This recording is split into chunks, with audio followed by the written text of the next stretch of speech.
Ushbu loyiha Agrobank hamkorligida Farg'ona viloyati Beshariq tumani Yangi Rapqon mahalla fuqarolar yig'inida joylashgan 708-709 sonli konturda amalga oshirilmoqda. Bu yerda 90 bosti piyoz ekilgan.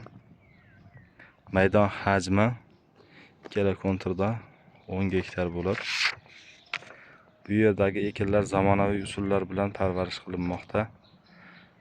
Hozirda ekin unib chiqqan. Mana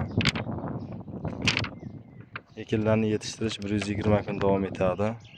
Yetishtirish jarayonida sug'oriladigan va tabiiy mineral o'g'itlar, agrotexnik tadbirlar o'tkaziladi.